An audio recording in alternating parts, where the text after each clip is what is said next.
Ready, Shelley? We'll go ahead and get started with our call to order. Dr. Jimmy Bowser. Here. Dr. John Kraft.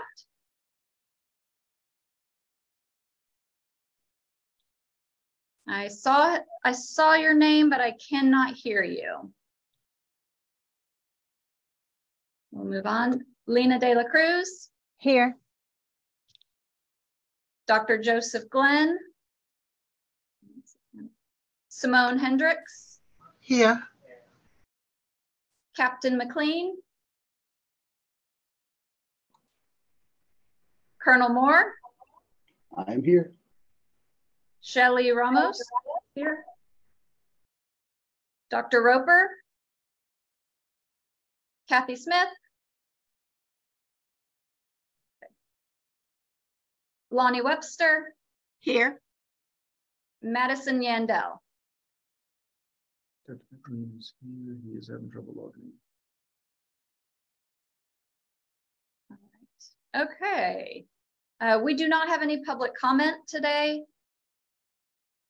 And we do have a very special guest.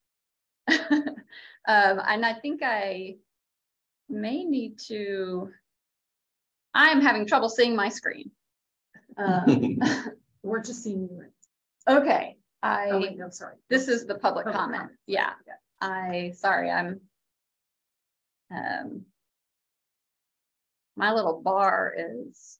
Well, while you do that, if you don't mind, Sherry, I'll go ahead and introduce our very special guest. Thank you. So I'm very delighted to introduce you all to Sharice Mai. Sharice is the Executive Director of the Military Interstate Children's Compact Commission. So she oversees all the 50+1 commissioners and all the work that the national office do to implement the military compact. And I was really just delighted that Sharice agreed to join us today for our state council meeting. And she's going to share with us a little bit of overview about the military compact and about the work of the national office. So Sharice, I'm going to just go ahead and hand things over to you. Perfect. Before we get started, I see there's a hand up with Kathy Smith. I wasn't sure if they needed a question answered before I begin. Kathy, can we help you, or do you have a question?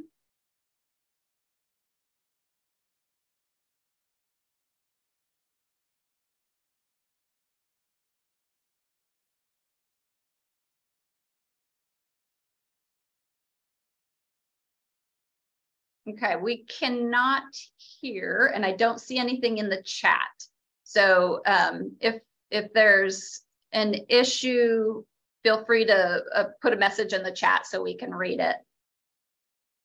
This is John Kraft. I apologize. I'm here. I just couldn't unmute earlier. Oh, great. We're glad to hear your voice.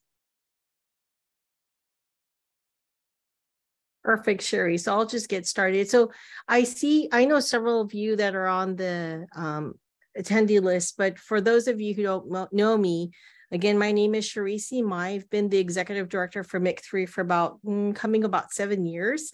I'm originally born and raised in Honolulu, Hawaii, and I was originally the military liaison for the Department of Education in Hawaii. So very familiar with working with impacted schools and also on this compact. So I was part of the state council when we adopted the compact in Hawaii, and also staff supported the Hawaii State Commissioner, who continues to be the sole commissioner appointed for Hawaii for the compact. So I'm very familiar with the compact, know how it is on your side of the end, have had the pleasure of working with all the states on this program, and very happy to be in Lexington, Kentucky. I had to move, so from Hawaii to Kentucky. But anyway, it's a pleasure to be here today to give you a little bit of a background about the compact, what we're doing, kind of a little bit about your roles and responsibilities, and where Texas fits in there. So next slide. Thank you, Sherry. Sorry. No worries. I'm so flexible. You can advance anytime. But for the Texas compact, I don't know if you know this, you are the 16th state to pass the compact, although you're the second highest military impacted state with military kids, but you're definitely significant. You're one of the second tier of states that passed the compact, so in the early stages, and definitely has had an influence on the compact and in your role as a member state. I did want to thank Commissioner Ramos for serving as our training committee chair for the commission. She has stepped up and represents your state at the senior level, at the executive committee level, and is engaged in planning strategic engagement for all states on the compact. So just wanted to make sure you highlight her leadership and her support from Texas's point of view on the commission. All states are pretty similar, as you know. You have to adopt the statute in order to become a member. So it took a while for us to get all states to join, about 6 or 7 years or so. In 2015, with the final state having joined New Hampshire and New York, we were able to be fully supported by the commission and all the states that were interested in joining the compact. So again, all 50 states and the District of Columbia are members of the compact itself. And that's significant because we're one of 6 compacts, interstate compacts nationwide that include all states as well as the District of Columbia. There are several states that include also the territories like Guam and Puerto Rico, but our compact does not cover that just because the Department of Defense has schools there and is engaged on the compact through a memorandum of agreement with the commission. Next slide. I am trying to advance. No worries. My computer is moving slow. Well, I think the next slide is about the compact itself. So our mission is to really create successful education transitions. And that's not as easy as it seems. I think prior to this, especially prior to the compact, a lot of states, including Hawaii, were thinking, why do we need a compact to oversee this process, especially as in Hawaii, we're heavily impacted state, we're doing great by military kids, and we were. But you know what? It's strength in numbers. And one thing you'll know about the compact, and I will always emphasize, is that the best part about the compact is now we are kind of working together with all states and all of our membership. And then through all of you, through the state councils, you're helping to coordinate and making those transitions for these kids easier. I did want to note that the compact is not all inclusive. So it doesn't cover every single situation a family may encounter, but is targeted towards areas that families felt were the most important and the more significant and impactful on their transition when their kids transition schools.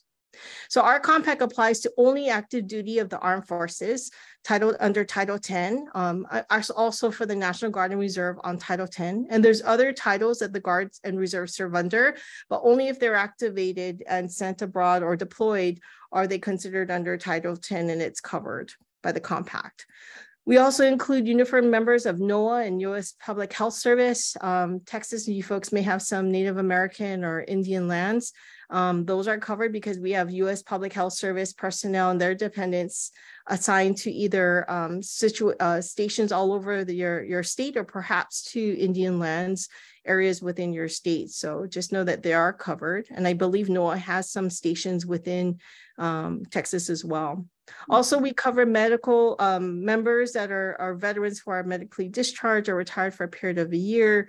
Sometimes it takes a while for those members to get to their final duty station or home of record, home of record.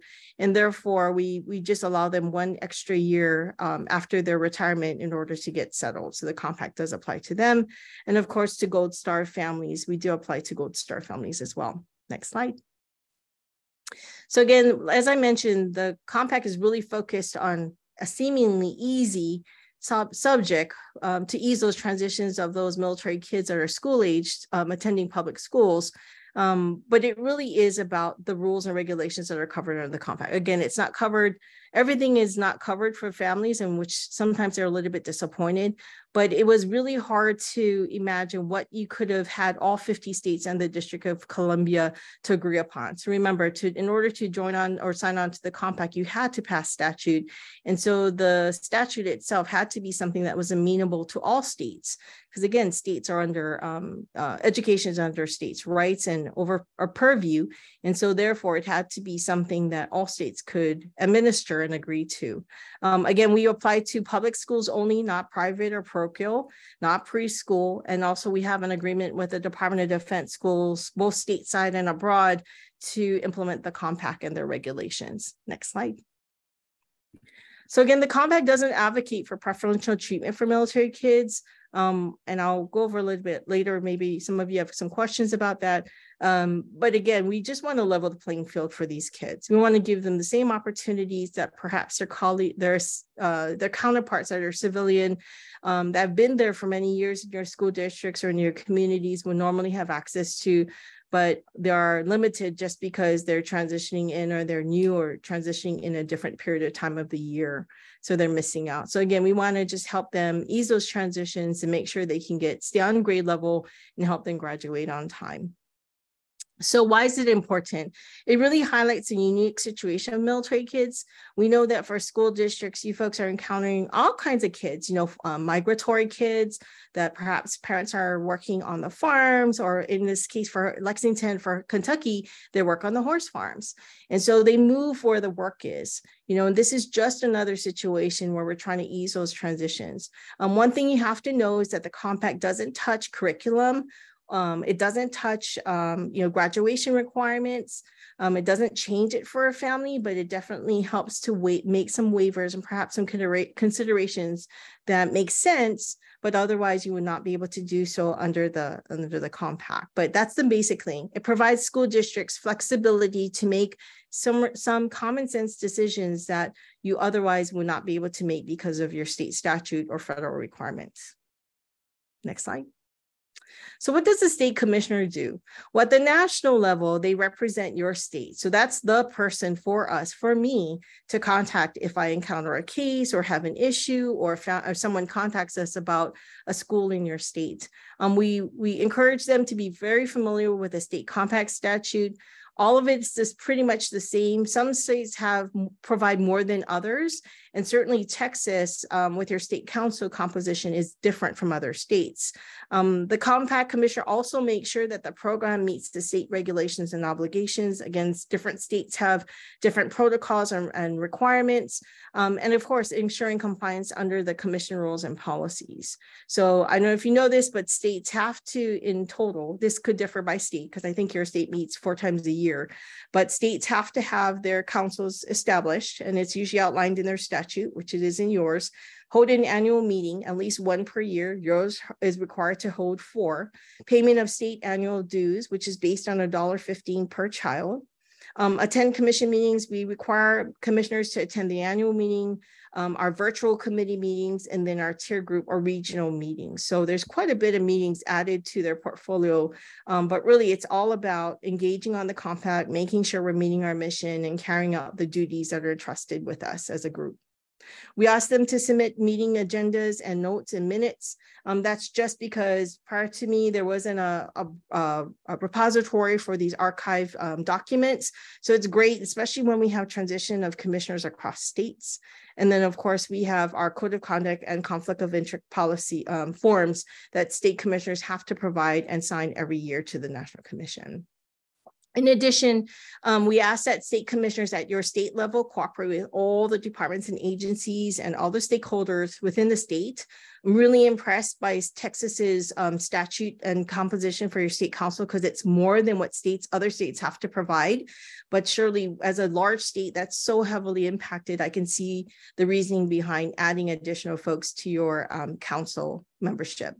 Really, and your charge is, as a commissioner for Commissioner Ramos, is to really promote and support the mission of the commission and coordinate the compact rules and regulations within your state purview. So again, that commissioner provides a huge support for us. And really, that's the best part of the compact, as I mentioned earlier, is that now we have someone within each state that can assist military families and for the commission when we need to call for action or need assistance regarding a transitioning military family. Next slide. For the state council, so what is your charge? Every single one of you plays an important role. The most important is that you're a member. You know, as part of the state advisory body, you're serving and supporting the commissioner in his or her duties and supporting the compliance of the compact within your state, and really supporting just your stakeholders and military families and kids. And that's the best part, right, about this, is that you've now got a working group that's working together to support not only the commission, but also the activities supporting military families and kids within your state. Okay, next slide. Again, this is just what the typical council is comprised of. Yours is so much more than this, and I understand, you know, it's a bigger body. But again, I think the biggest state council that we do have is, I believe it's New York. I think they have 29 members so far that are registered in their boards and commissions office. So they have a very strict process of appointing by the governor and also having representation, but they do have subcommittees that actually work on projects. Arkansas also operates that way. One thing you have to note is we don't tell the states how they should operate their councils. We really leave that up to every entity to best formulate what's the best process and you know, format that they should follow based on their state rules and regulations. But regardless, every state must have a council and must be meeting at least one time a year. Next slide.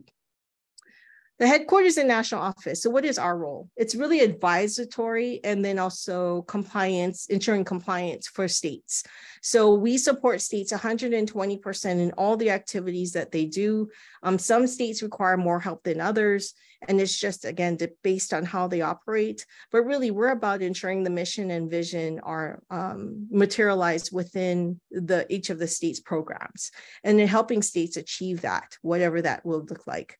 Again, every state's a little bit different in how they maintain their programming, but it's pretty consistent as far as supporting the regulations, case management, tracking, and so forth. We do support states, especially our commissioners that are retired or perhaps don't work for a state agency like T. So we do manage some of their meetings. We'll do their agendas and minutes and so forth, but usually most states are typically on their own when it comes to managing their virtual meetings and their documentation. We also provide policy development, again, with the National Commission, their committees, and the executive committee as a leadership team. We assist in developing policies and rules and regulations that help support the compact's work and the commission's efforts. We also are talking about data collection now, which I'll go into a little bit later, but we collect data on trends, demographics, so forth, and help to underscore the value of the commission and the work that we do. A big part of our work has to do with compliance, as I mentioned earlier. We enforce the rules and regulations of the commission and the compact, and then we provide legal assistance to states. So we do have a general counsel on retainer who does assist and jump in should states need legal advisories or additional legal assistance. But typically we can handle the rules and regulations reading with the national office itself and don't require legal assistance. We also track our cases and then assist with states' disputes and resolutions. Sometimes states will have different readings on the compact and what should be and can be provided. And so we do provide that mediation if needed.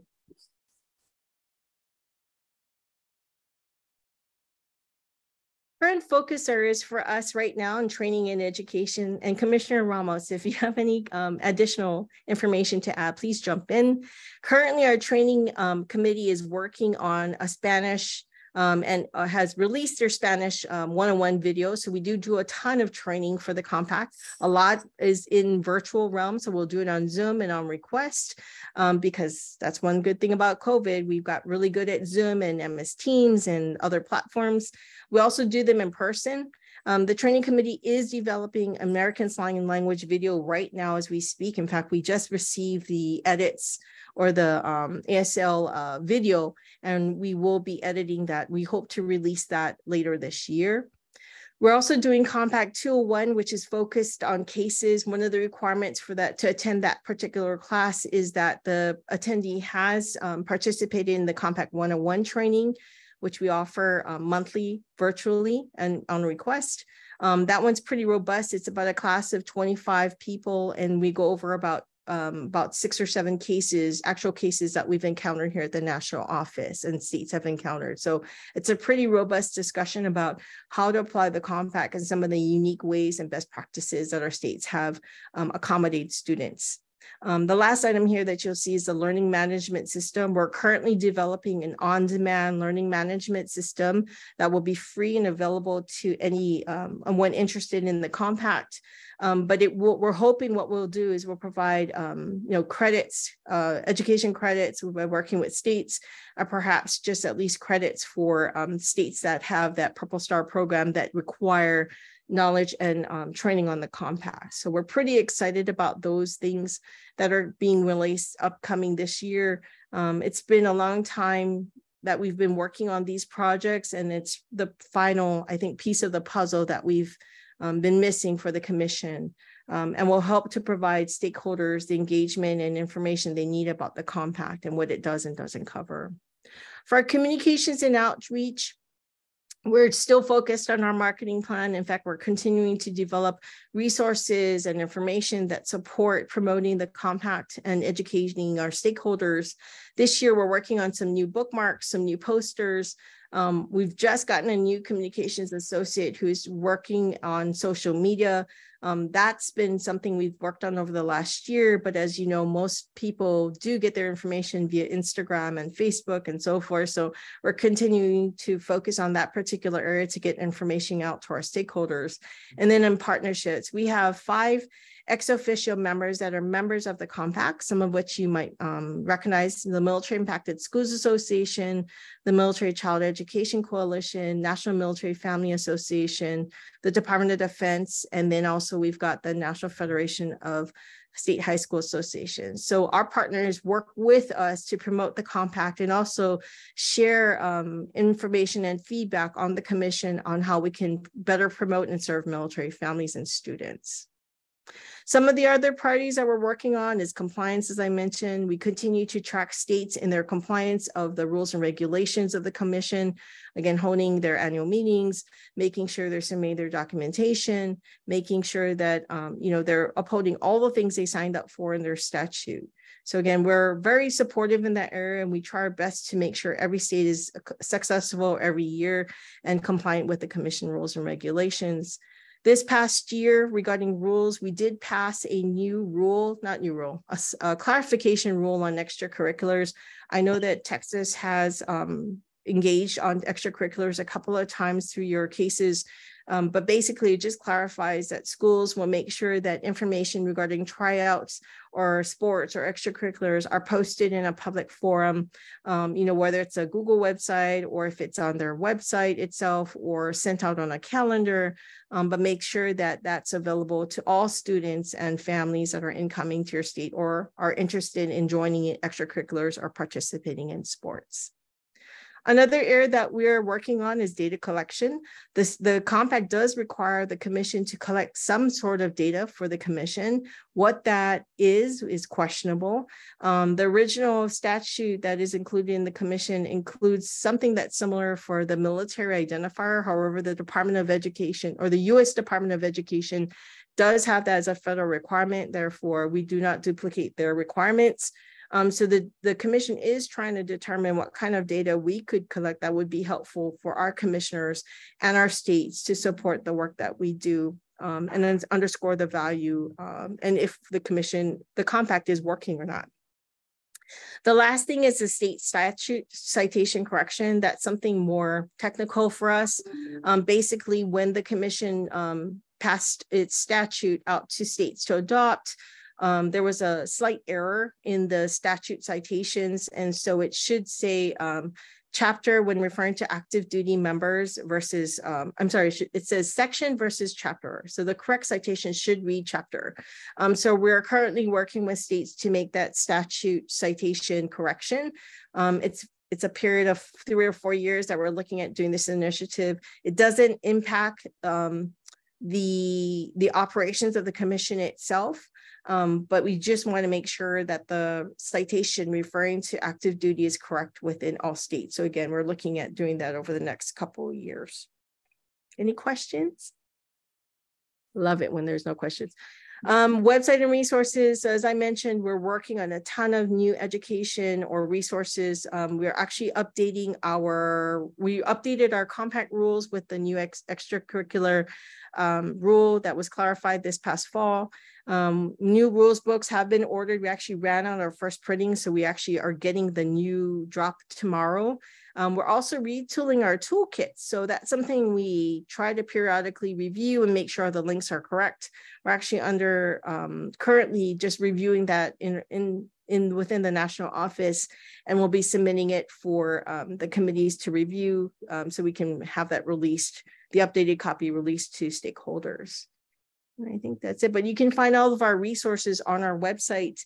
Because every state pays dues, we're able to make these free and available online. You can also get them hard copy ordered and we can send them out to you. Again, everything's free and available, digital copies and hard copies available to be requested online. Next slide. And I think that's it for me. Are there any questions regarding the commission, what we do, and your roles? And Commissioner Ramos, please let me know if I missed anything or feel free to jump in. No, you did fabulous.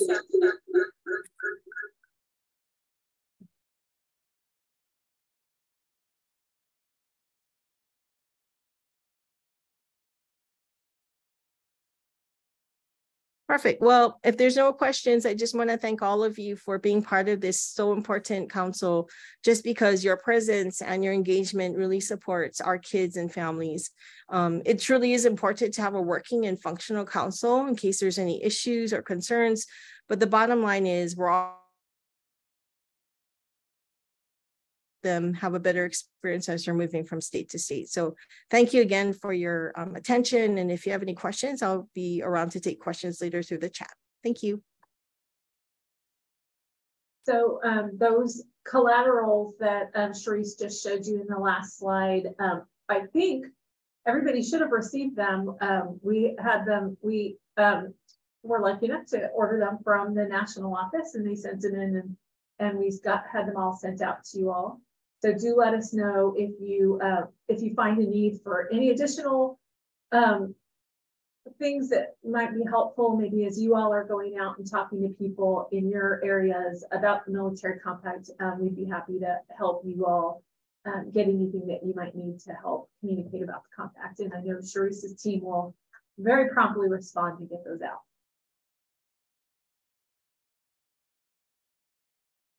All right. Sharice is going to stay with us, as she mentioned. So if you do have any questions or you're interested also maybe in what other states do, Sharice will be here and is a great resource if you have questions. So this was going to be our moment to take a picture in purple.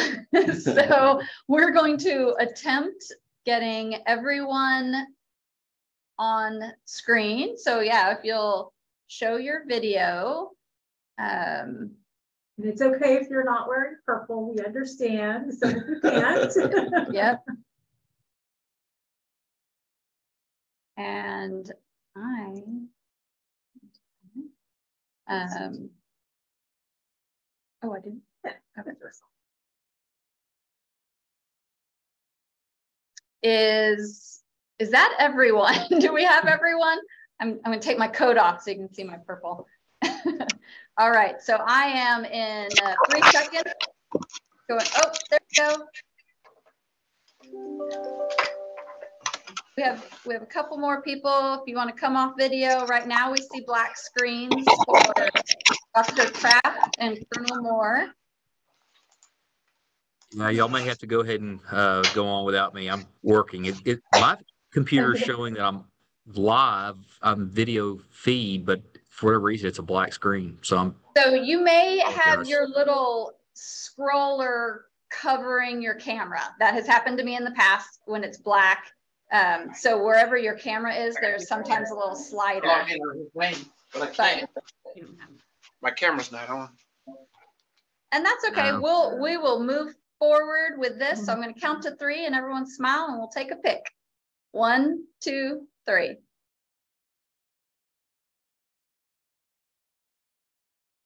All right. Hopefully I got that. Did y'all take a backup? You might take a backup. Oh, no. But we won't punish people by making them post for another picture. We thank you all very much. Thank you. Yeah, so I did a print screen, so we're gonna hope that it works. Does anyone have anything they want to share out about Month of the Military Child? Anything they're doing? This is a good time to let us know if you have anything.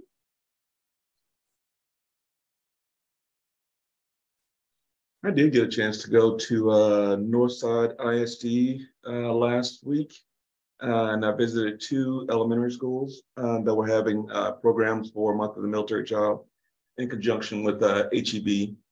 And so they had a speaker that came out and they had a big screen and he was showing them some stuff, and all the kids that were in there, they all had on little military t-shirts, took lots of pictures, but it was a great day to get out and be able to get into a couple of campuses.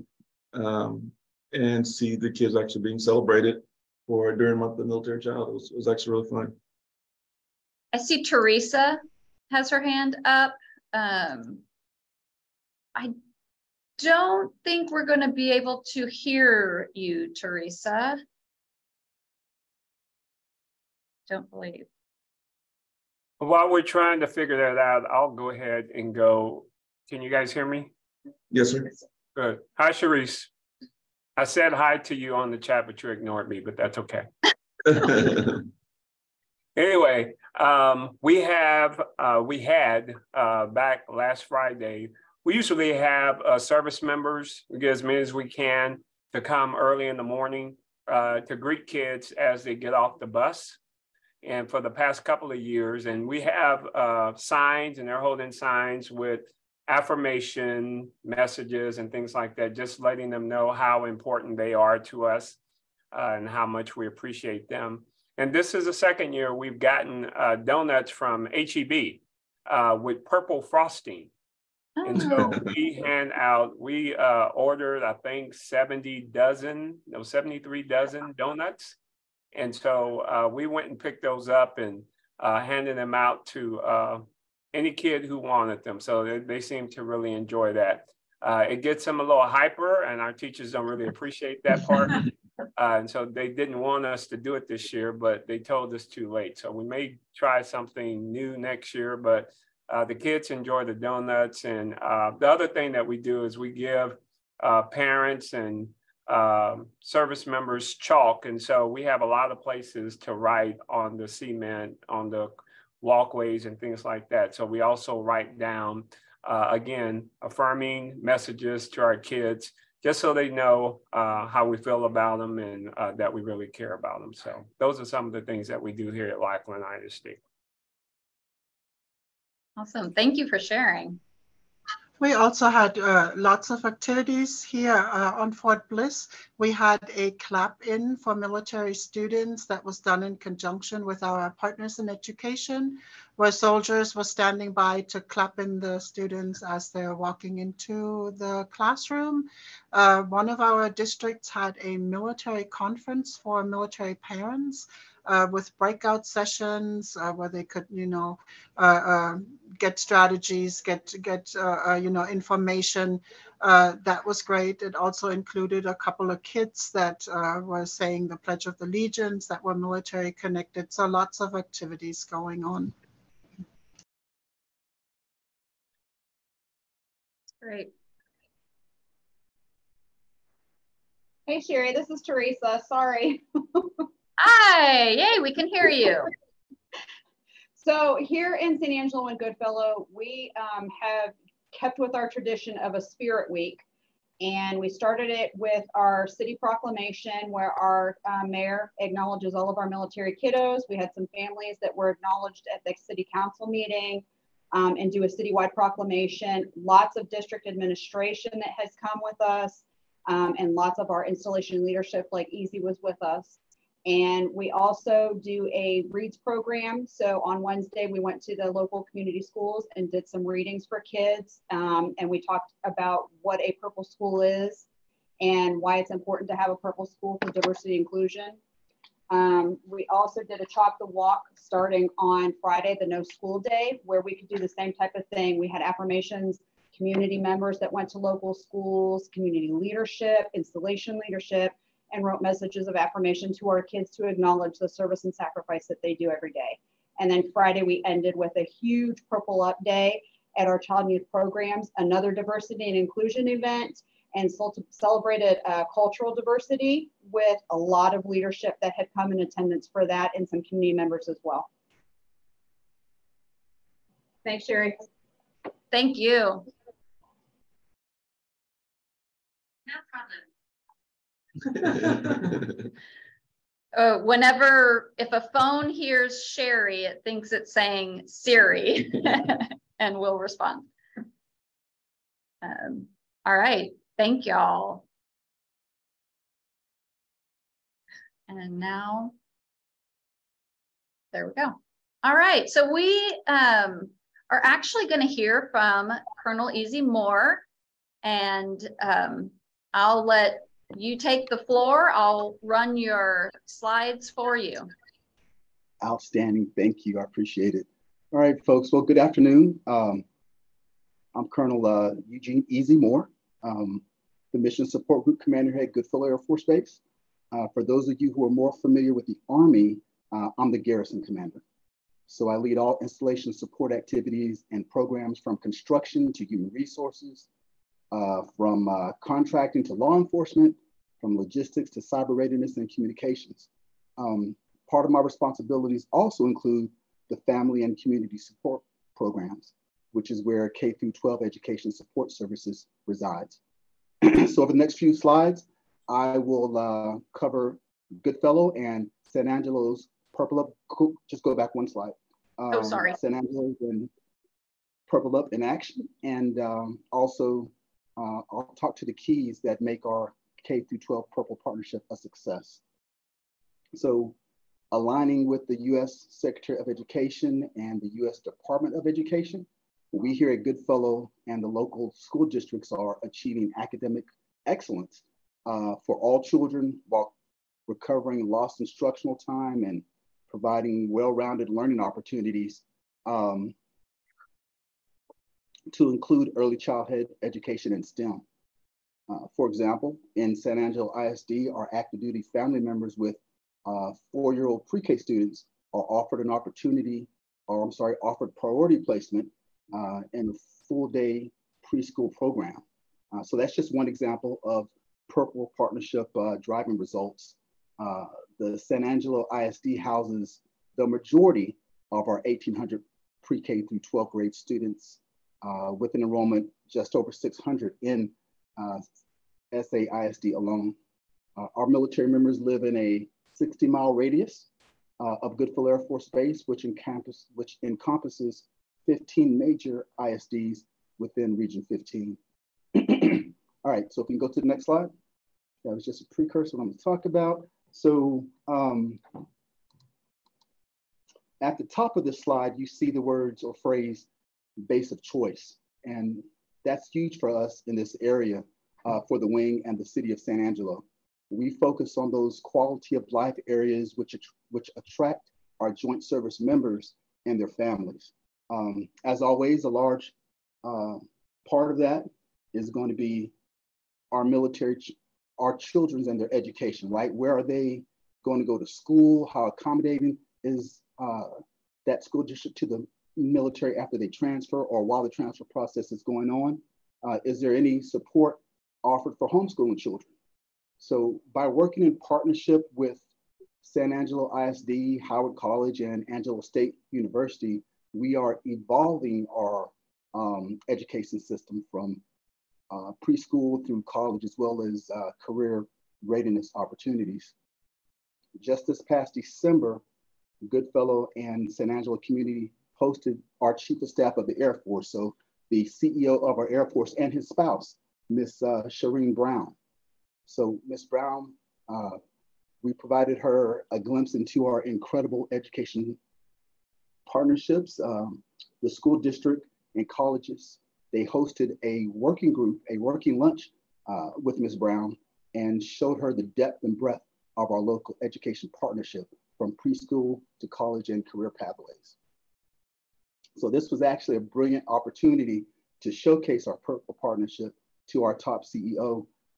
Ms. Brown is a huge advocate of military families, not just because she's the Chief of Staff of the Air Force's spouse, but also because she too was a military parent, a young military parent with school-age children who PCSed from base to base every 2 years or so. During that time, she also had to navigate the school systems, the various school systems, while her spouse was deployed thousands and thousands of miles away. So she understands, she's actually lived it. She understands the issues and education needs of our military families. So this slide actually depicts Ms. Brown's 5 and Thrive initiative, with the 5 focus areas being childcare, education, healthcare, housing, and spouse employment.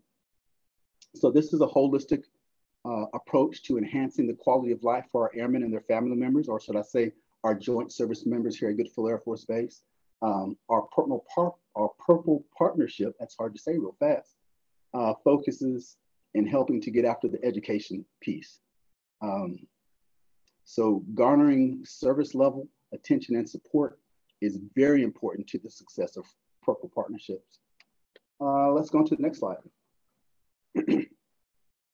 Okay, so together with SAISD, we are boldly improving learning conditions, ensuring every child has access to proactive mental health support. Teresa Goodwin, you guys know her, our SLO, our school liaison. She reviewed the numbers of the highest military affiliated campuses in our area and worked with SAISD to embed 3 specialized child and youth behavioral military family life counselors, or MFLACs as we call them, in the SAISD campuses. These MFLACs, they're focused on supporting the unique needs of our military students. They facilitate social emotional well-being through activities such as student ambassadors and leadership transition programs, lunch bunch groups, deployment and separation groups, as well as provide education professional development. Next slide. Hopefully I'm not going too fast. I tend to talk fast when I do these things, but all right. So one of our Air Force core values is excellence in all we do. And our installation SLO, Teresa, she certainly embraces that core value. So Teresa has been with us for almost 7 years now. And when it comes to understanding the power of Purple Partnership, she is the gold standard.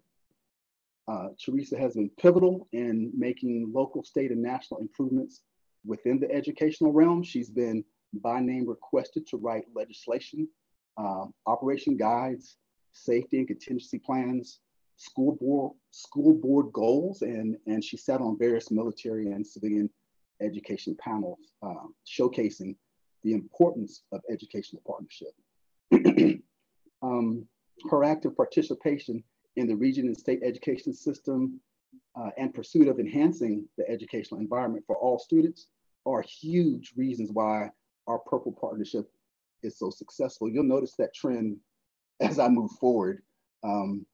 She's awesome, and I just want to say that she's probably turning red wherever she is right now. But all right, so next slide. Okay. So with 58 codified agreements, Goodfellow and San Angelo are the only community in our major command, which is AETC, right, Air Education and Training Command, to have won the prestigious Altus Trophy 3 times. So we were sure to showcase our educational partners in that award application process. We have 4 Purple Star campuses within San Angelo ISD, and we're growing. There are additional six campuses applying for Purple Star status this next year, to include San Angelo's charter school with all 3 of their campuses for a total of 13 campuses within the Region 15 area. Again, the Goodfellow School Liaison, Teresa, is awesome.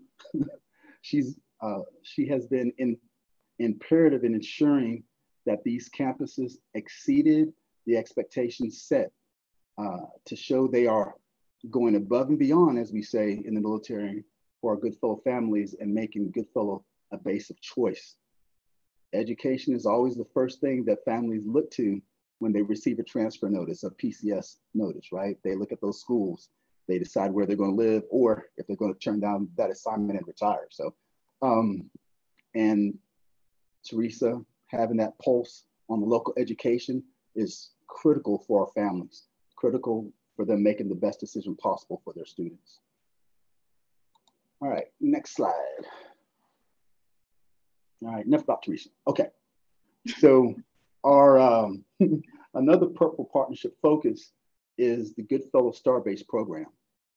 Together with the San Angelo community, Goodfellow Star-Based program has been leading the change in advancing STEM academics since its inception in 2017. With the assistance of, oh, there we go again, with the assistance of Teresa, I can't stop saying her name. She diligently worked with the local school district, or should I say school districts in this case, and the National Math and Science Institute. And we were able to facilitate a waiver allowing our 2 heavily impacted high schools to receive over $350,000 in grant money, allowing for the additional advanced academic courses and additional educators' professional development, as well as additional supplies. So we feel here at Goodfellow that advancing STEM is a Purple Partnership imperative for growing future ready graduates. Of course, graduates ready for the STEM needs of America as we move forward. Next slide. All right, so as you know, we already talked about it. April has been designated the month of the military child.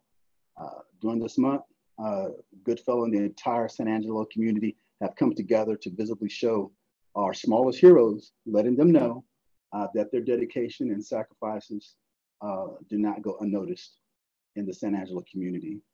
Our school liaison worked with the local representatives to gain the support of the governor. As Teresa mentioned, getting that proclamation signed, written, and sent. She also worked with them to get state Purple update set.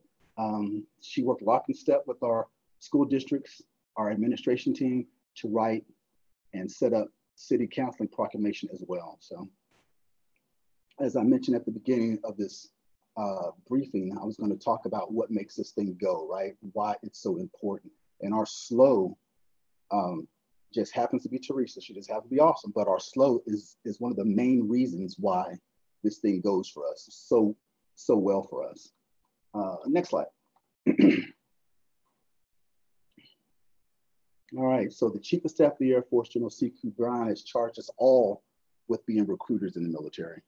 So military recruitment in the Air Force is lagging right now. I've heard some say that it's an all-time low. I can't verify that, but I know it's lagging. So together with the city of San Angelo, we're answering this call.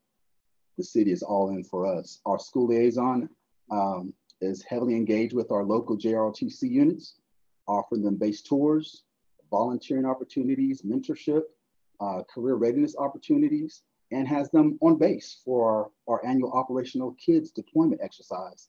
That's when we bring the kids on base. They learn about the deployment lines. They go process, they get their dog tags. We teach them marching techniques. They call Jodies, and they do basic drill commands. Then they go off to our FOB, our forward operating base, and they do some bivouac type opportunities. If they're old enough, they'll do a paintball, shoot at some targets. And of course, you have to have an MRE while you're on base, right? You gotta have those. So they love that stuff. At least they love it while they're eating it. I don't know about afterwards once they go home. All right, so she's also teamed with local recruiters and our sister services and my LRS squadron, my logistics readiness squadron, to offer what we think is the first ever military signing day. And I'm so excited about this.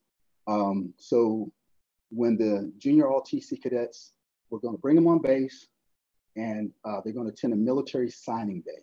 So acknowledging the senior cadets who have signed up with the military branch of service, or who are projected to attend a military service academy, or have been accepted into a college ROTC program. We designed this kind of to replicate the college signing day that you see the athletes do when they announce, I'm taking my talents to the University of Texas or Texas A&M or Alabama, Roll Tide. All right, so we think it's super. We've never done it before, and I haven't seen it done before, but I think this is going to catch fire.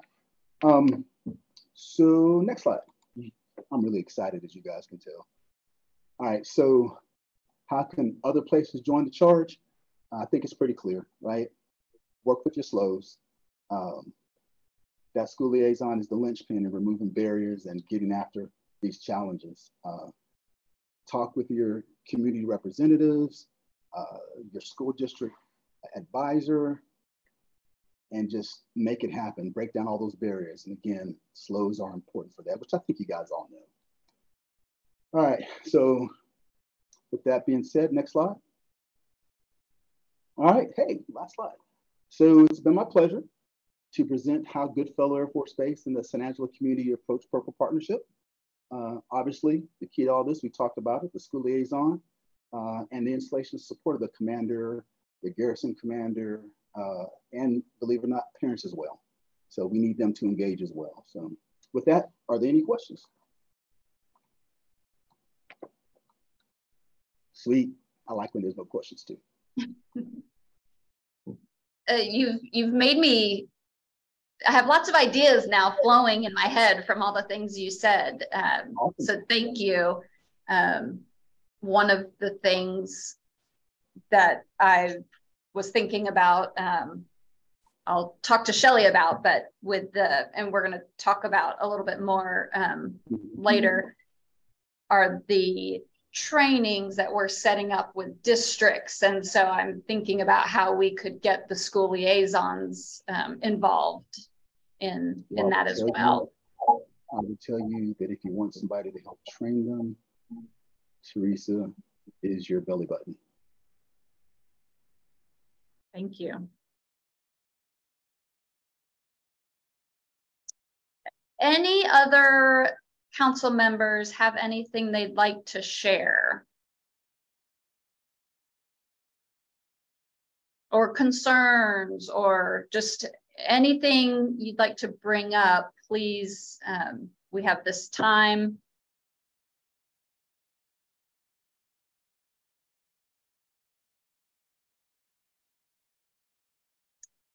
So if you think of something, please, at any point, feel free to say something. For now, I want to mention that our State Advisory Council webpage is up. I sent that link to everyone, so I hope you've all had a chance to look at it. The MIC3 webpage is updated, and so I hope you will visit that one as well to look at those updates. And then I'm sorry, thank you. So if you may not know what Sherry is talking about, on the MIC3 webpage, it lists the State Advisory Council. So so you all are there, you can see there listed, and you can see that you're on the MIC3 page. So yeah. And I sent that link out as well. And then going back a little bit, here is the main State Advisory Council webpage. It will have past meeting information. So you'll see upcoming meetings, you'll see past meetings. You can click on those links to get to the minutes and to recordings of like this webinar. So that's all there, as well as the list of members, some resources, things like that. And then the last piece that I have are just a continuation of Shelly and I are trying to schedule those district trainings to make sure everyone is informed about the compact. And so we have that set up with Killeen ISD. We have it set up with the El Paso Area Directors of Guidance. And we will be connecting with other districts. If you have good contacts and want to share those with us, we would love that. So just a little bit more on that. You all may recall, we shared this with you, I believe at the last meeting, that our focus for this year and next year is to really target school counselors. We think that they have a really great impact and interact with students who are military connected, probably more so than most folks other than teachers. So that's been our focus. We are, I'm waiting to see in terms, there's a second counselor association presentation in Texas. We're waiting to see, I know I was trying to encourage one of the national office staff members to perhaps consider presenting there. And if they don't, then we'll submit a proposal to present there. That will be the second counselor association meeting for the year that we would have presented at. So and obviously, as Sherry's put on the slide, if you have connections in any of these districts, don't hesitate to help us make introductions. Otherwise, we're not above cold calling people and introducing ourselves and inviting ourselves to do some training in their area. Yeah. Dr. Kraft? Hey, Sherry, Commissioner Ramos, thanks so much.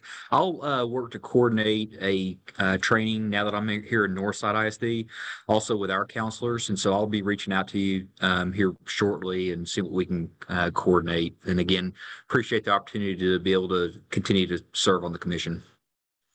Thank you. And I'm putting you on the spot, but do you want to tell us a little bit about your change? Yeah, absolutely. So again, having served Killeen ISD for the past 11 years, just had the opportunity to make the move to Northside. And so we're really, really excited. This is actually week 4 on the job. And like I say, Dr. Roper and several others have had the opportunity to really get to know with our work with Impact Aid, but also the MIC3. And so being here in Northside, we serve approximately 10% or 10,000 military connected students. So it's actually a really good fit and transition. And so I appreciate the opportunity to be able to, like I say, continue to stay on the Commission Advisory Council. Thank you for staying. Yeah, and so I'd also like to ask if anybody has ideas about how they get information out. We'd love to hear about those ideas. I mean, I think through April, month of the military child, I can hear there's lots of information getting disseminated at that point. But I'd be curious to know other ways that you're getting the word out, and we'd love those ideas. Oh, we have some raised hands. I'm not seeing who they are. Simone. Yes, so the School Liaison Office, we also provide parent workshops that deal with the MIC3. So and we have, when we go to military nights and we connect with the local school districts, we advertise those so that the school districts, can reach out to us and say, hey, we have a group of parents. And the nice thing, I think this is something that the pandemic has left behind, is that we can now do parent workshops via Teams, and we can reach a whole feeder pattern. And it seems that parents are, are more likely to tap in on their phone to get a workshop done because they can multitask. So that has worked really well for us as School Liaison Office. That's great.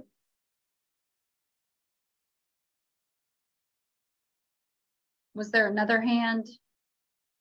No, okay. All right, so Shelley had some reporting to do. Yes. Sorry, we have a microphone in the room, but out of habit, I unmute myself. So apologies for the feedback.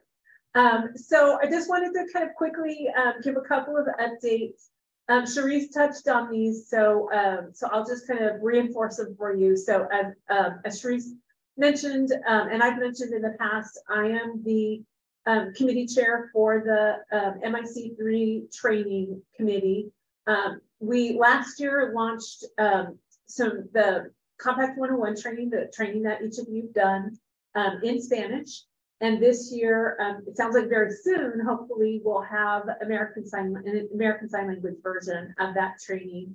And then, of course, I wanted to remind you all that the national office is available to do training. They do the Military Compact 101 training every month.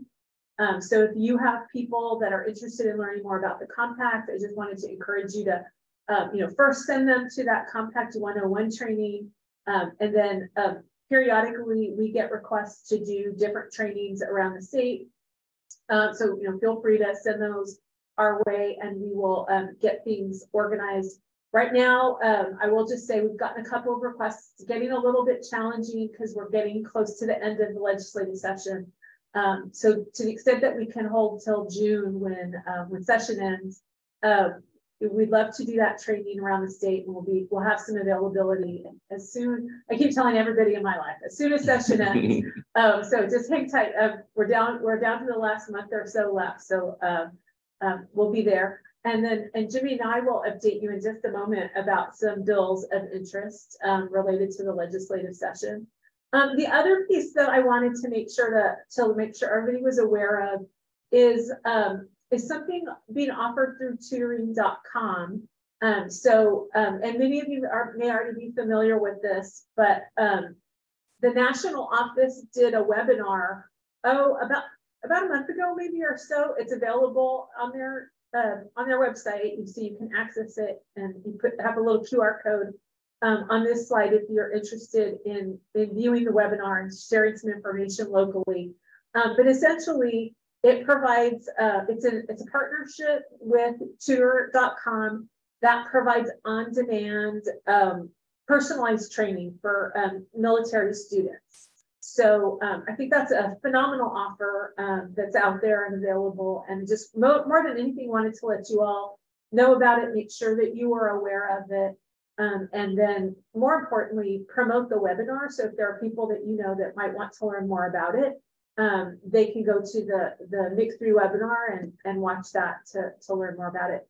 And Sharice, I hate to put you on the spot, but I don't know if there's a plug or anything in addition to that you'd like to share about the webinar. No, just that we've great promotion. I forgot about that. But we have a ton of webinars that come out that support, the Compact implementation, give you more information on what's going on with other states. So if you want to get onto our listserv, you just have to sign up for our newsletter. We can certainly send you folks directly the information. You can share that out to your stakeholders and families. But no, we've been doing more promotion of resources that will support NCROSS. Again, this is coming from one of our partners. So this is one of the great resources that we love, just because we love everything free, right? You don't have to cost anything. And what's really neat is they have opened it up to civilian personnel dependent. So again, you have to still be eligible, but it is possible to take part in this resource, and it's excellent. If also for our training, we do have our website up. I'll drop that in the chat. You can find the next available training on our calendar. Again, we offer these 201 and 101 trainings every single month. And we have about over 100 that register, but about maybe 60 to 80 of them maybe attend. But again, a lot of schools are trying to get qualified for that Purple Star program in different states. So if you're one of them, be sure to sign up for those, or you can request, like Commissioner Ramos said, a training specifically for your district or stakeholder group. We're more than happy to provide that to all of you. And Lena just shared in the chat that she's registered for the Compact 201 training. Mm-hmm. So I'm very excited, Lena, that you're going to take part in that. Jimmy says he is too. We're excited. I think that's a really valuable training because of the format and the way you really get to know the Compact through that. Mm-hmm. All right, so I promised a little bit of a sneak peek at some legislation that's making its way through the state legislature right now that is connected in some way to military students. I'm going to start with a disclaimer to say that for some of these bills, they no longer look like their original filed version. They've already been amended, so they may have changed. In fact, I know one of them has changed, but we haven't seen the latest version of it yet. And for others of them, as they wend their way through the process, they may change at some point throughout the process between now and if they are passed into law and signed by the governor. So I'm going to start first with House Bill 5167. This is by Representative Wilson. And this one, you can see the caption of the bill here on this slide. It says it's related to the regulation of educational opportunity extended to military connected students in Texas public schools. So they're kind of broad, but what the original filed version of this bill proposed doing are two things. One is it proposed requiring that TEA and every public school in the state or a public school district or charter school in the state post what it referred to as a tab that linked to the MIC3 webpage. And so that, I believe, might have undergone a change. We heard that there is a committee substitute for this, but it has not yet been posted. So I have not yet had a chance to look at the committee substitute. But that I would consider maybe a more minor element is linking to the MIC3 webpage. The more substantive part of this bill proposed amending the original compact language to extend coverage of the compact to children of retirees and individuals who died in the line of duty from its current 1 year to 4 years. So we communicated actually with the author's office that they really shouldn't amend the original compact language. There are other mechanisms for them to extend coverage to other individuals. And we shared some examples from other states with them. So we are, I'm not even go so far as to say hopeful, but we've communicated that to them so that they can do that. And then Sharice earlier mentioned a statutory citation correction. We heard word, Sharice, I'm saying this mostly for you, but for everybody. We heard word that the author is willing to make the amendment to correct this citation. So we're hoping to see that committee substitute where they might make that correction. If you remember, Sharice earlier said it says chapters and should say sections. So there's a possibility that Texas might be able to make that correction pretty soon. So I was excited about that. These are the crazy things, of course, that we get excited about is when they're able to correct things upon request. So that's one. We'll keep you updated on that because that will potentially impact compact coverage in the state of Texas, which is very important. So we're paying very close attention to that one. Jimmy, were you going to specifically address any of these, or are there any you want to? Yes, the bottom two. Okay. Were you going to do Senate Bill 1826? Yeah, I'll do 18. Okay. So Senate Bill 1826 by Senator LaMantia from out in the El Paso area, Fort Bliss area. Her proposed bill would impact, if I'm remembering correctly, so it would provide kind of a carve out for students who are dependents of members of the U.S. military, so that they're not figured in dropout calculations in the event that they're not, and I can't remember the exact terminology, but when sometimes they don't go through official withdrawal processes and they get identified as dropouts just because they can't be tracked to another Texas school district. And so in those situations, what this bill would propose doing is if they're a dependent of a member of the U.S. military, then they would not be calculated in a school's dropout rating. So that's what that piece of legislation is. All right, now I'll jump in there with House Bill 2892 by Buckley. It's got a companion bill over in the Senate, Senate Bill 2500. And what this bill does is that it would, at the request of a service member, a school district would have to transfer a student to either another school, another district, or to a specific school requested by the service member at the request of that service member. And so this is a pretty big deal. Now they would not have to provide transportation necessarily, but they would have to provide the transfer. And that's just kind of where this one stands right now. Then there's Senate Bill 1008 of Representatives Flores and Menendez. This one relates to establishing residency. Right now, when service members get their PCS orders, usually they have 10 days to report to share with the school district a copy of the PCS orders. This bill would propose amending that from 10 days to 90 days. So they'd have 90 days to provide the school district with a copy of the PCS orders, showing that they have been ordered to that particular facility. Dr. Kraft, you have a question? Not a question, just a comment. Again, I apologize, I can't get my video to work, but I testified actually in favor or for House Bill 2892. I guess it's been a couple of weeks ago. And I think that overall, the Education Committee anyway, House Public Education Committee was very much in support of. So I don't think that there's going to be a lot of resistance with 2500 or 2892, which are pretty well, as you already indicated, identical bills.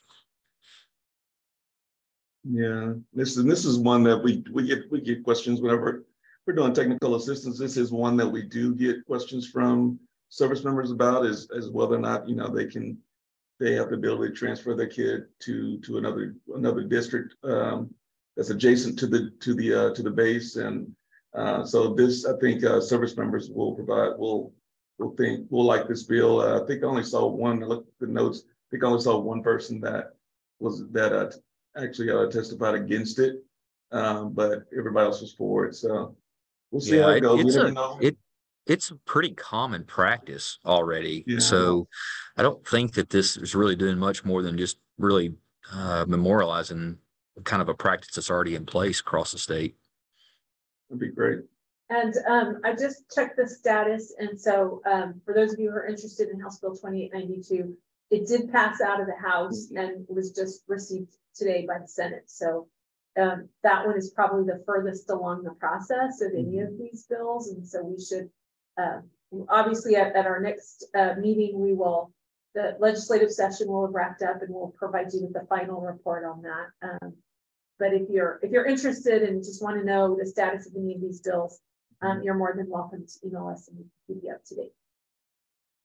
Yeah, and I highly advise. There's several bills I follow. I use the MyTLO, the Texas Legislature Online. And so I think we mentioned that at one of our earlier meetings. I highly suggest if you have bills that you want to kind of keep an eye on, you just go in there and you sign up for a bill alert. And anytime there's any action on that bill, it will send you an email letting you know that there's been action on that bill. And so I did see that 2892 had been passed out of the House. Saw the email this morning. So it's moving along. Any other questions about either of those bills that Shelley and I just mentioned?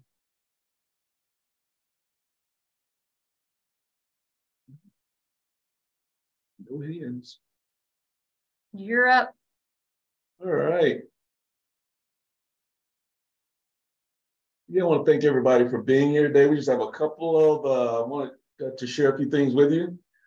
This is fresh off the press. These are numbers for the last 3 years. As you can see, we've gone from 115,868 military connected kiddos in year 2021 to this year. As a fall snapshot, we have 199,326. And so that should put us at number one, I'm thinking, at some point. We keep saying second most nationally, but I'd like to see Virginia's numbers. I did go ahead and take the opportunity to send mine over to MIC3 and ask them to tell Virginia to post up. I want to see what they got. So those are numbers. Just want to give you guys the numbers there. As you can see, the numbers are growing in the greatest area is in the veteran membership or dependents of veterans. That one, 5 and 6, we see veterans, and then fallen line of duty 6. Those are PEAMS codes for each of these, and those are the two newest ones that were added in 2019. And so the PEAMS tells that usually when new PEAMS codes are introduced, it takes about 5 years for them to kind of work their way into the system and everyone to know they're there. And so we expect we'll expect to see PEAMS codes 5 and 6 will continue to increase over time as registrars and attendance clerks are administering a survey. Well, one of the things we're doing is working with registrars, and we're going to be working with principals this summer, and taking the show on the road as well, because we really do want to make sure that the military student identifier survey is being administered. We have some areas where we feel like there is some under-identification. For instance, looking at the numbers out in Region 4, there were 24,000 or 29,000 kiddos in Region 4, but then when I pulled the individual districts and campuses, I saw that Houston ISD, of that 27,000, only 293 of those kids were from Houston ISD. And so we're working with them and trying to make sure that we're getting the survey administered. We also looked at several districts that had none. I did a presentation at ESC2 late last week, and we pulled the numbers for a couple of the districts in Region 2 in Service Center 2 area, and some of them had no military kids at all. And so we're asking our district leadership to please make sure that they are working with their campuses to ensure that military student identifier survey is being administered to every student that walks in, and the parents are given an opportunity to take that survey. Here's our military student identifier graphic. We've just gone in and updated it. This was available on our website. The website's down at the bottom. So this is a newly updated military student identifier graphic. We have this under our school support section on our website, and we encourage registrars to always keep a copy of this, to share this with parents, keep a copy in the office, to share with parents just so they know, what we're asking for and why.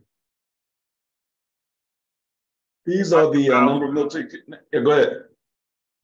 Can you go back a couple of slides?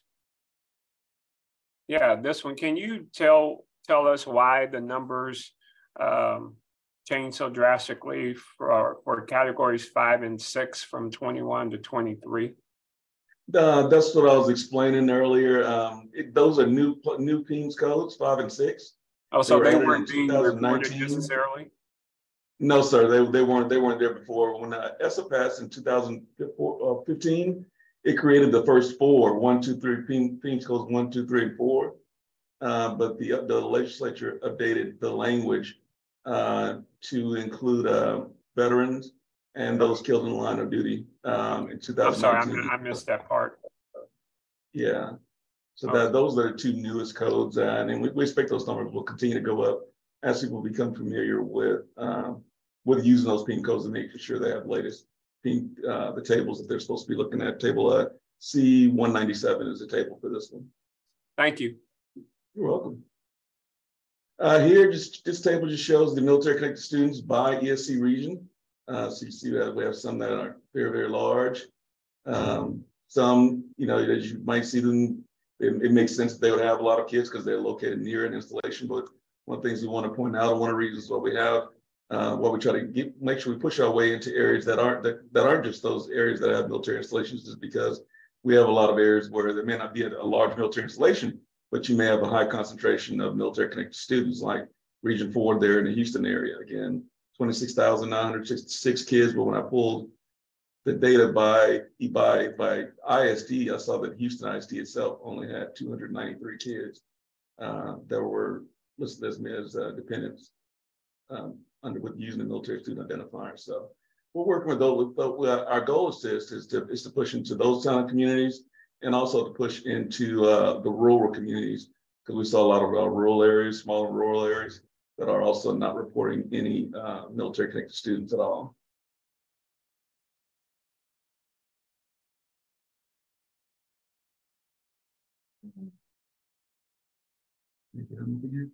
Yeah.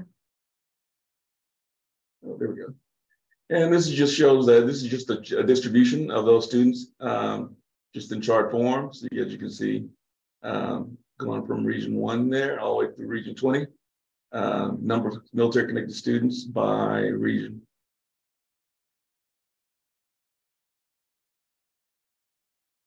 All right, and then we were just mentioned earlier, I just want to remind everyone this is Purple Star season. The Purple Star Campus Award, it recognizes those campuses that go above and beyond to meeting the unique needs of military connected students and families. It's been around since the 2021 school year. It's found in the statutes, and Texas Education Code 33.909 is where it falls in the statute. The process just opened on April 3rd, and it'll be open until June 2nd. And so we've already had lots and lots of interest. We've already had some we actually have 6 applications already done and completed. We have another 60 or so that have started. And so we just expect that as we move in toward the towards the closing of the window, we'll see, just like we did last year, we'll see a mad dash at the end there in June or in late May of people rushing in trying to get their applications in. But I just want to get that out there and remind everyone that your campuses haven't applied, go ahead and get them out there. We look forward to seeing the ones from San Angelo, the 13 from San Angelo that will be coming in this year. Hopefully we get a chance to get all 13 of those in. Just a quick reminder of the criteria for the Purple Star campus. You have to have a campus-based military liaison. They have to have a web page for military connected families. They have to have a student-led campus transition program, conduct professional development for staff, and have participate in at least one of 3 initiatives to support military connected students. Once they receive the designation in the last 2 years, at the end of the 2nd year, campus must reapply or to maintain their campus designation. Currently, there are 227 Purple Star schools across the state. Again, just the window is open, and they'll be open until June 2nd. If you have any questions, please feel free to reach out to the military liaisons, or they can reach out to me directly at military connected students at ta.texas.gov. And this is the 2-year overlay of Purple Star campuses. As you can see, some jumped out there. The darker blue is 2021-22. The lighter blue is last year, 22-23. So yeah, some campuses that are jumping out there, and they're getting them in. But then we have others that have no Purple Star campuses, and those are the ones that we're certainly targeting this year with messaging and with intentionality to make sure that they're aware of the program and the benefits of being a Purple Star school. And of course, if you receive the designation, you get a letter from the commissioner. We send you a nice high resolution virtual logo that can be used either on your website or in your signature, or you can make posters or t-shirts. I've seen people do all kinds of things with the logo, but we just ask you don't manipulate it at all. And then you also get a searchable designation on your TXschools.gov profile. And so parents can search by, there are 2 distinct designations in there. There's Purple Star and Blue Ribbon. And so we have you have a searchable designation, so a parent can actually search by Purple Star, and they'll pull up all Purple Star schools in an area based on the filtering criteria. There's my contact information. Again, if you need anything, please feel free to give me a call or send me an email, and I'll get it to you as soon as I can. There's my there's the URL, what's the thing called? A QR code to sign up for our TEA military newsletters. Actually, from that link, you can sign up for any of TEA's newsletters. But we certainly ask everyone on this commission to sign up for our military newsletter, so you get that information as it comes out. All right, thank you. You're welcome. And I'm going to turn it over to Shelley. Yes, so you all heard Dr. Kraft a few minutes ago talk about the fact that he has moved districts. He is still a superintendent, and because he's still a superintendent of a district that has a high number of military connected students, we have made the decision to go ahead and ask Dr. Kraft to continue to start out his term on the council, and he's graciously agreed to do so.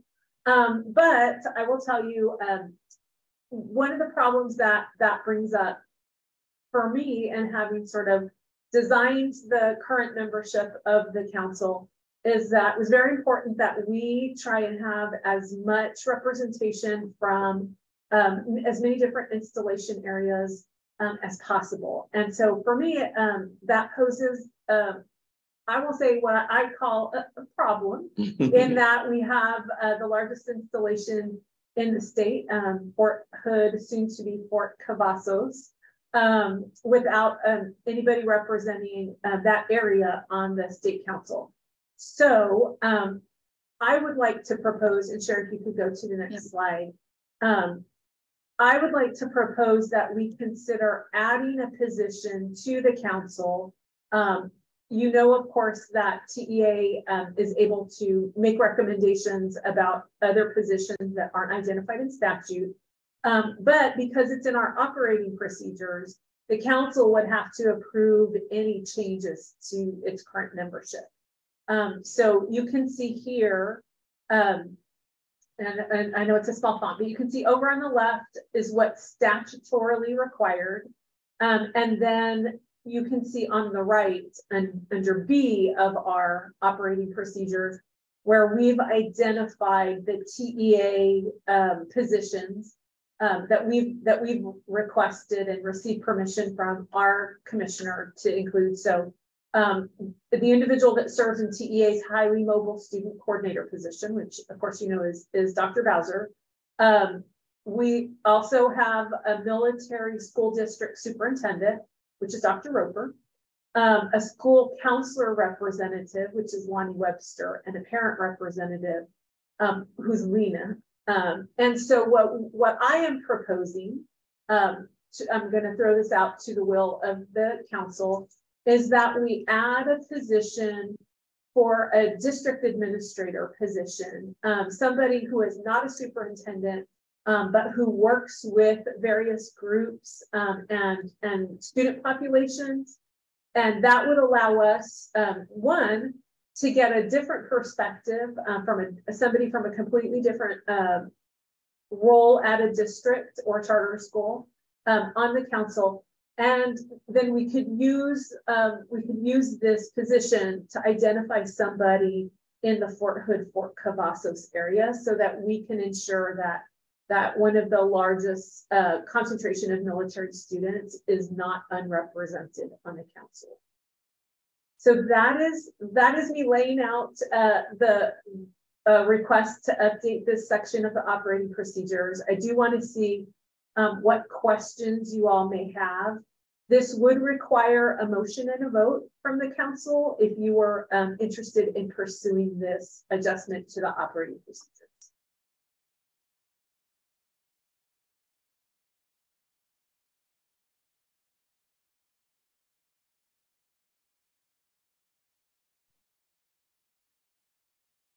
When you say district administrator, you mean someone actually from the district office, or could it be like a high school principal or something like that? That's a good point, Dr. Roper. I think I, in my mind, had just left it as a district level position. But if the council, you know, whoever wants to offer the motion wants to refine it a little bit, you're more than welcome to do that. We can have that. And I wasn't necessarily trying to do that. I was just trying to get clarification. I think so. From my perspective, I've been thinking of somebody as a district level official. So Lena's dropped into the chat, you know, perhaps someone like a student support director.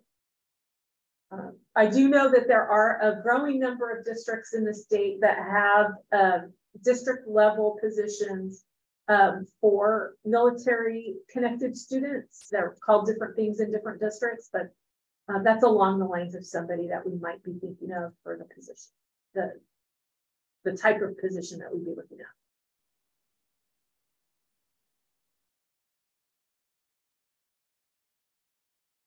Are there any concerns? Let me ask you that. Is there anybody that would have concerns about expanding the state council at this time?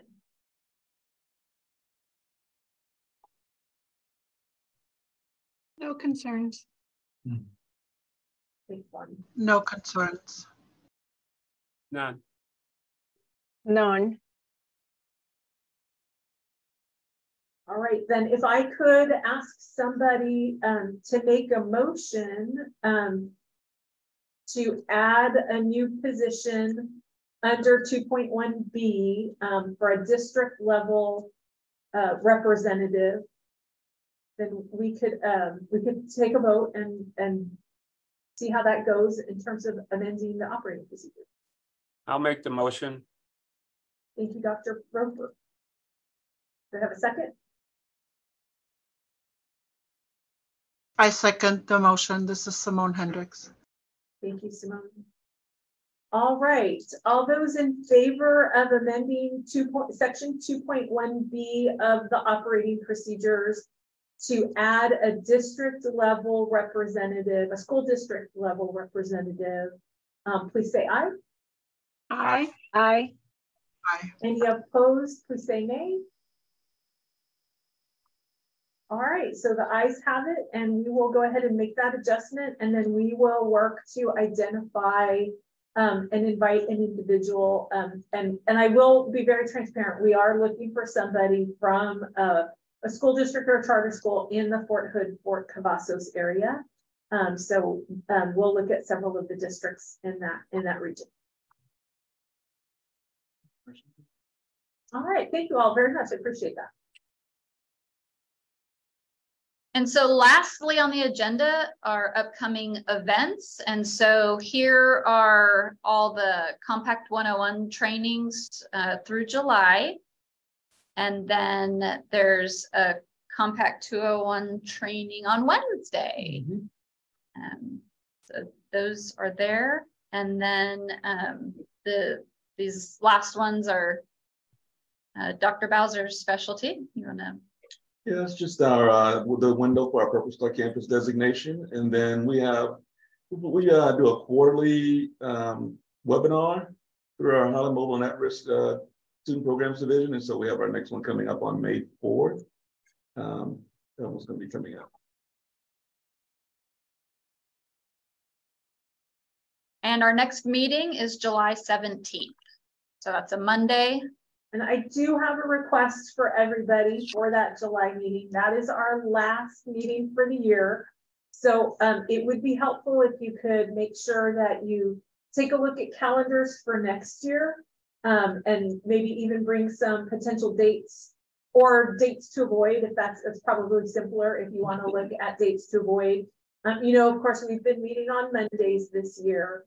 But if you want to make a recommendation that we consider a different day of the week, maybe something else might work better for you or a different time, we are more than happy to consider anything that would work best for you all and ensure that everybody's able to join at a convenient time. And I recommend that we do like a doodle and you guys kind of provide us some dates to kind of select from and then have us choose that way. I think that'll give us the best way of trying to determine what date looks best if we just kind of get a doodle. Yep, we can certainly do that.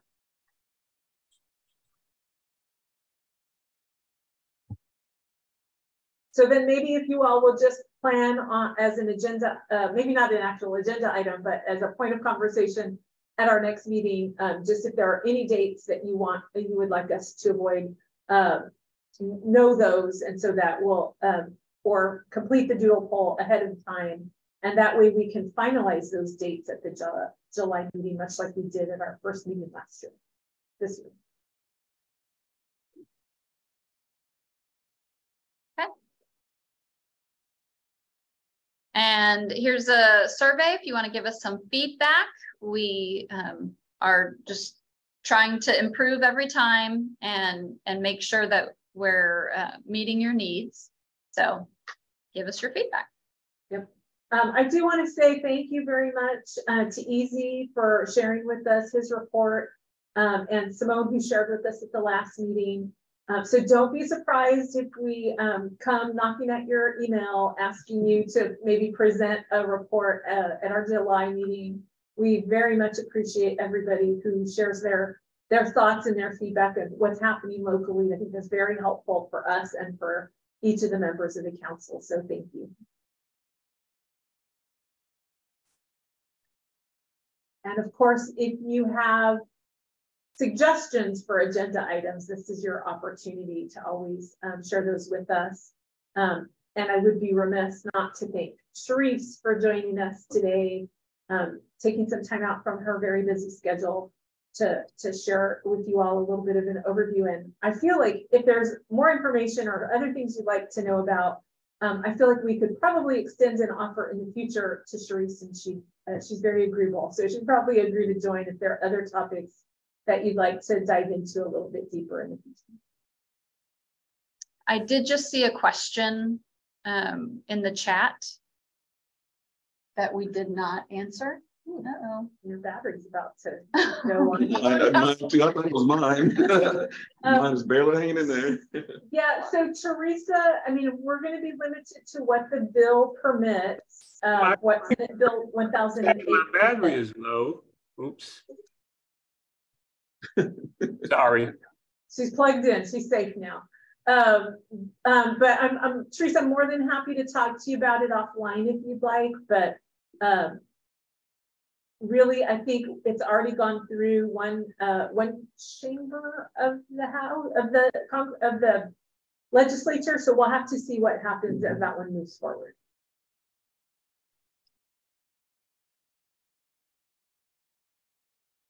Thank you all, and we will see you in July. Okay. Bye. I'll take care. Thank you, everyone. Bye. Try